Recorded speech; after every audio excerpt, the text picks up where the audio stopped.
it's not even talent. Talent is not the right word, but I would say quality of the shot. I would say Carlos is, I never saw something like this. My impressions, we are talking about a player that's going to be one of the best of the history. That's my feeling. No? And I don't know, when he starts building energy and building momentum, I don't know, it feels a little bit different than most of the other guys. I saw that I was just, as I said, half a step behind him in every sense. Carlos Alcaraz has just left the tennis world stunned with an astonishing victory at Wimbledon, back-to-back Grand Slam titles, and successfully defending his crown on the grass of Wimbledon. He was able to pull it off at Roland Garros with, in my opinion, not his best level, lots of ups and downs in that tournament, but was able to pull it off with the heart of a champion, playing better than the opponent in the most important moments of the match.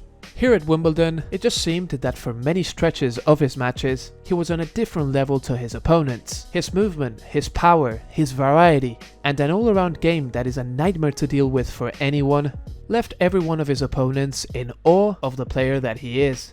After his match against Tommy Paul, the American described how Alcaraz is a different player to everybody else.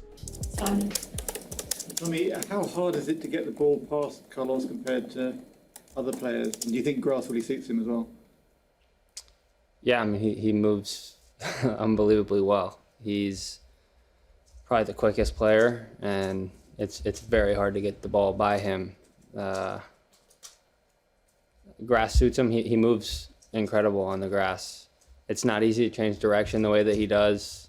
He stays pretty low, and yeah, I mean, it's not easy. Charlie?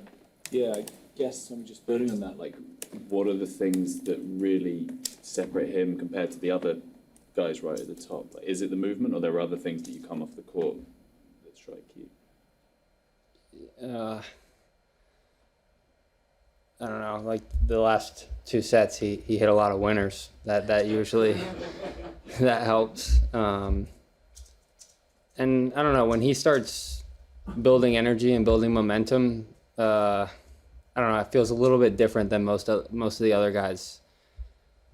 And he can play some seriously amazing tennis. It's half of the job when you're out there is not to let him win one of those crazy points, because when he does, he kind of gets on a roll. In the semi-finals, Alcaraz was able to come back from a set down against Daniil Medvedev, and the Russian in the post-match press conference made a great comparison between Alcaraz and the Big Three. Good tournament. Obviously, Carlos is a great talent. You're one of the few people who've played him and the Big Three.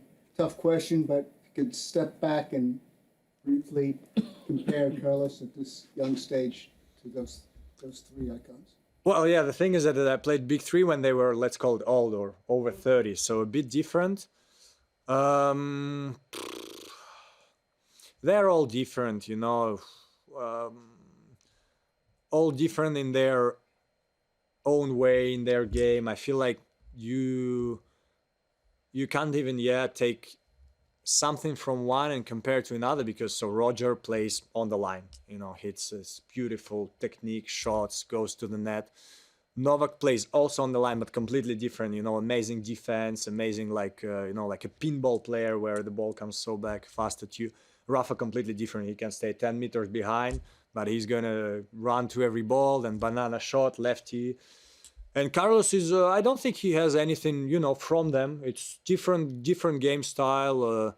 He can be, I think where Carlos is different from many players, we all have a little bit our preferences. Someone prefers defense, someone prefers counterattack, someone prefers to be super aggressive. He can do all of it, He can sometimes slice, even bet slice, and then run and try to win like this. But then when you hit him many times, when guys do this, you can play with them, you can hit them the easy shot back and they don't want to attack, but that's not Carlos. Hit him easy shot, it's over for you. So that's what makes it tough, and probably in my career he's the toughest opponent I have faced, but I have time to try to do better. Getting back to Carlos, in your mind, what is most special about him? To be honest, everything, but I would think the easy power with which he hits the shots. Like even today against Tommy, I just saw a little bit the ending. And as soon as he had a shot where you could go for it, he went for it and he always put it in. So he was a little bit on fire. You could see it by the score. And that's where it's tough to play against him, because you know that whatever shot you hit, he can hit a winner from there. So you try to make his life difficult. You try to hit the shot as good as you can. So maybe he goes for it and he cannot make it. But that's pretty special because there are not many players like this. A lot of players, you know, that if you play cross, there is less chances that he goes down the line winner, etc., etc. Carlos can do whatever from any position, and that's not easy to play against. And in the final, Alcaraz completely outplayed Djokovic from every position in the court, giving him one of the worst losses in a Grand Slam final in his entire career. The whole tennis world was in awe of such a performance, and even the great Rafael Nadal, who will be Alcaraz's doubles partner at the Olympics, was asked about the final of Wimbledon, and here is what he said. Did you watch Carlos' final yesterday? And what do you think about his performance? And he's only 21, he has 4 Grand Slam titles. What are your impressions? My impression is we are talking about a player that is going to be one of the best of the history. That's my feeling. A player with huge potential. Then life can change quick. That's the truth. You never know what can happen in the future. But today, if we have to predict what's going on in his career, we predict amazing things. That's the truth. And his level of tennis is super high. If he is able to stay away from injuries, of course Sinner is there, but I see him with Sinner over the rest today, without a doubt. I don't see a lot of players that can stop him on tour, and I think the best thing that he has today is in every tournament that he plays, doesn't matter the surprise, he's going to be the favorite, and